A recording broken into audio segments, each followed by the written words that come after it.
Assalamualaikum warahmatullahi wabarakatuh, sahabat yang dirahmati Allah. Nabi Isa alaihi salam adalah salah satu nabi yang wajib diimani seluruh umat Islam di dunia. Beliau diutus oleh Allah Subhanahu wa Ta'ala kepada Bani Israel karena kesesatan yang dilakukan oleh kaum tersebut sepeninggal Nabi Musa alaihi salam. Tidaklah sempurna iman seorang Muslim bila tidak mengimani keberadaan salah satu dari 25 nabi-nabi yang memiliki kemuliaan di sisi Allah Subhanahu wa Ta'ala. Pada akhir zaman, Nabi Isa alaihi salam akan kembali turun ke bumi untuk membunuh Dajjal, musuh umat Muslim yang paling ditakuti karena kehebatan fitnahnya. Nabi Isa akan datang kembali ke muka bumi demi menegakkan kebenaran serta memberi petunjuk jalan menuju keselamatan. Selain itu, ia juga membawa misi penting untuk membunuh Dajjal. Dajjal akan menyebarkan fitnah, kemudian berusaha menyesatkan umat manusia agar jauh dari jalan Allah. Tipu dayanya amatlah dahsyat sehingga yang baik akan terlihat buruk. Namun, tahukah Anda mengapa justru Nabi Isa alaihi salam yang ditugaskan Allah Subhanahu wa Ta'ala untuk membunuh Dajjal?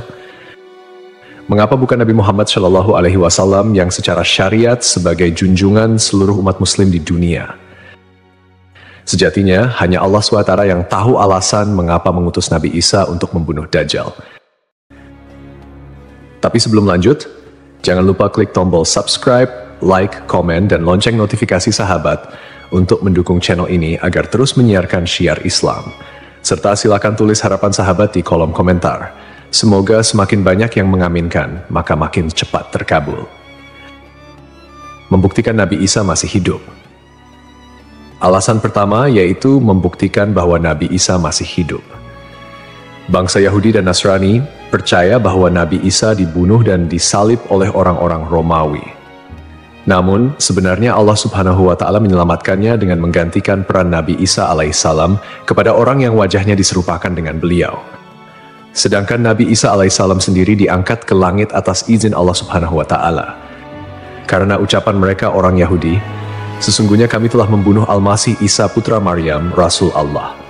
Padahal mereka tidak membunuhnya dan tidak pula menyalibnya, tetapi yang mereka bunuh ialah orang yang diserupakan dengan Isa. Ini sesuai dengan Al-Quran surat An-Nisa ayat 159 yang artinya, tidak ada seorang pun dari ahli kitab kecuali akan beriman kepadanya Isa sebelum kematiannya. Dan di hari kiamat nanti, Isa itu akan menjadi saksi terhadap mereka. Hal ini membuktikan bahwa tuduhan bahwa Nabi Isa telah disalib oleh kaum Yahudi adalah salah. Sebab selama ini kaum kafir mempercayai bahwa Nabi Isa sudah wafat. Sementara Allah menegaskan dalam firman-Nya bahwa Nabi Isa telah diangkat ke langit sebelum kaum Yahudi membunuhnya. Di hari akhir, Dajjal muncul dengan segala tipu dayanya, kemudian dibaiat oleh kaum Yahudi. Kaum Yahudi juga bersedia menjadi bala tentaranya dengan keinginan membalas dendam terhadap kaum muslimin. Kemudian Allah menurunkan Nabi Isa yang menurut mereka sudah mereka bunuh di masa lalu. Allah menolong Nabi Isa sehingga berhasil membunuh Dajjal dan mengalahkan bala tentaranya. Di masa itu, mereka sama sekali tidak bisa lolos. Bahkan jika ada seorang Yahudi yang bersembunyi di balik pohon, batu, atau dinding, maka benda-benda itu akan berseru, "Di sini ada orang Yahudi." Dekat dengan Nabi Muhammad. Salah satu nabi yang memiliki kedekatan khusus dengan Nabi Muhammad adalah Nabi Isa. Aku adalah manusia yang paling dekat dengan Isa bin Maryam. Antara zaman kami berdua tidak ada nabi yang memisahkan. Selain itu, Nabi Isa sendiri pernah berdoa kepada Allah Subhanahu wa Ta'ala untuk dijadikan umat Nabi Muhammad. Oleh sebab itu, Nabi Isa diturunkan ke bumi untuk menjadi umat Nabi Muhammad. Pasalnya, berita tentang keistimewaan Rasulullah Shallallahu Alaihi Wasallam memang sudah diketahui pada zaman Nabi Isa. Hal tersebut diterangkan di dalam Injil sesuai surat Al-Fath ayat 29. Nabi Muhammad adalah utusan Allah dan orang-orang yang bersama dengan dia bersikap keras terhadap orang-orang kafir yang bersikap memusuhi, tetapi berkasih sayang sesama mereka. Itu adalah sifat-sifat mereka yang diungkapkan dalam Taurat dan Injil. Yakni seperti benih yang mengeluarkan tunasnya, kemudian tunas itu makin kuat, lalu menjadi besar dan tumbuh di atas batangnya. Tanaman itu menyenangkan hati orang yang menanamnya. Keadaan mereka diumpamakan seperti itu. Karena Allah hendak membuat marah orang-orang kafir. Allah menjanjikan kepada orang-orang yang beriman dan mengerjakan kebajikan di antara mereka ampunan dan pahala yang besar. Nabi Isa alaihissalam kembali turun ke bumi diyakini akan menegaskan kebenaran dari ajaran Nabi Muhammad SAW. Tidak bisa dipungkiri bahwa saat ini banyak umat Nabi Isa yang tidak menerima ajaran Nabi Muhammad SAW. Padahal Nabi Isa alaihissalam merupakan pengikut dari Rasulullah SAW. Al-Baghawi menceritakan dalam tafsirnya bahwa ketika Isa alaihissalam mendatangi Baitul Maqdis, di mana orang-orang sedang bersiap salat asar, maka imam di masjid itu mundur dan menyuruh Isa untuk maju. Namun Nabi Isa enggan dan ia tetap salat di belakang imam dengan syariat Nabi Muhammad SAW. Menjalankan kewajiban jihad. Menjalankan kewajiban jihad sebagai kaum muslimin adalah tugas yang penting. Maka Nabi Isa diturunkan ke bumi untuk menjadi umat Nabi Muhammad. Keistimewaan Nabi Muhammad memang sudah diketahui sejak masa Nabi Isa dan diterangkan di dalam Injil sesuai surat Al-Fath ayat 29, yang artinya, Muhammad adalah utusan Allah dan orang-orang yang bersama dengan dia bersikap keras terhadap orang-orang kafir, tetapi berkasih sayang sesama mereka. Kamu melihat mereka ruku dan sujud mencari karunia Allah dan keridhaannya. Pada wajah mereka tampak tanda-tanda bekas sujud. Demikianlah sifat-sifat mereka yang diungkap Taurat dan sifat-sifat mereka yang diungkapkan dalam Injil. Saat Nabi Isa turun ke bumi, Dajjal sudah berada di tengah masyarakat dan memperdaya manusia.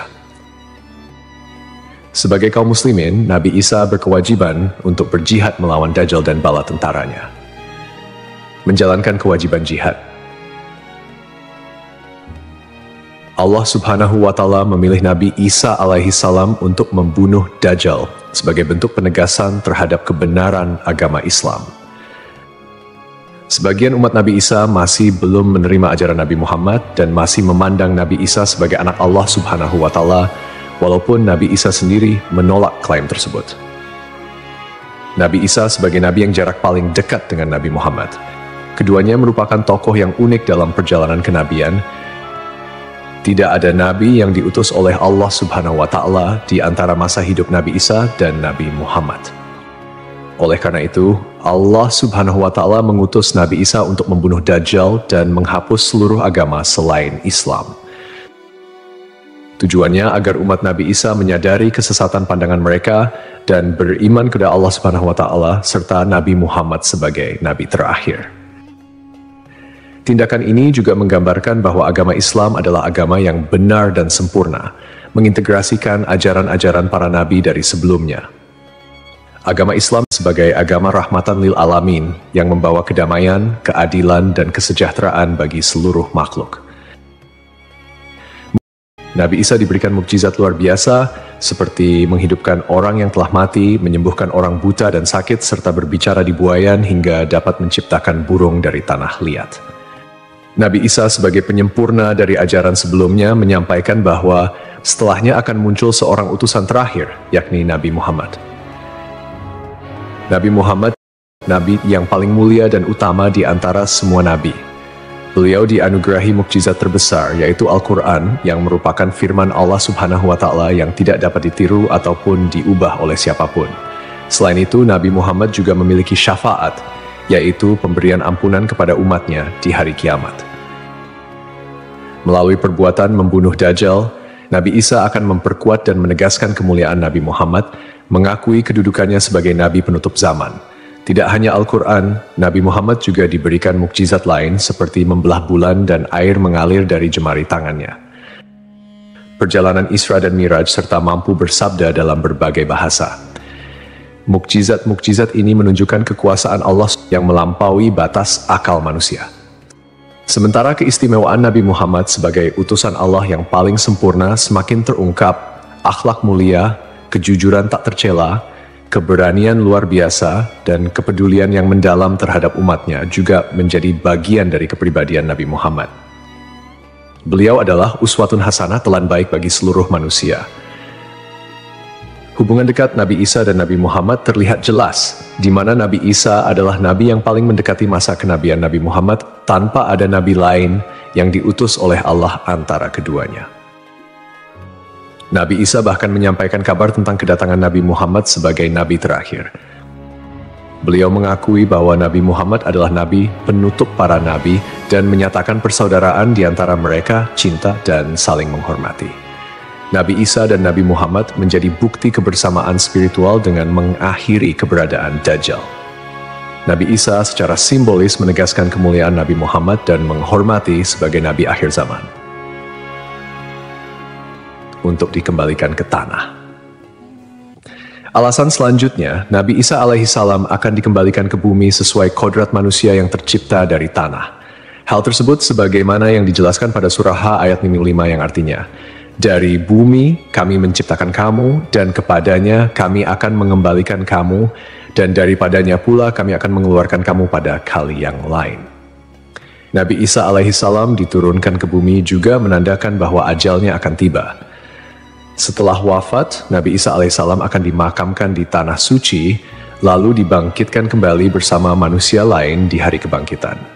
Mengenai lokasi makam Nabi Isa alaihissalam, terdapat perbedaan pendapat di kalangan ulama. Sebagian ulama mengatakan lokasinya terletak di Bait al-Maqdis, dan sebagian lainnya mengatakan akan dimakamkan bersama Nabi Muhammad SAW. Sebagai muslim yang beriman, tidaklah pantas bagi kita untuk membanding-bandingkan siapa nabi yang lebih hebat, karena semua nabi yang diutus oleh Allah Subhanahu wa Ta'ala mempunyai tujuan yang sama, yaitu mengajak tauhid, mengagungkan kebesarannya.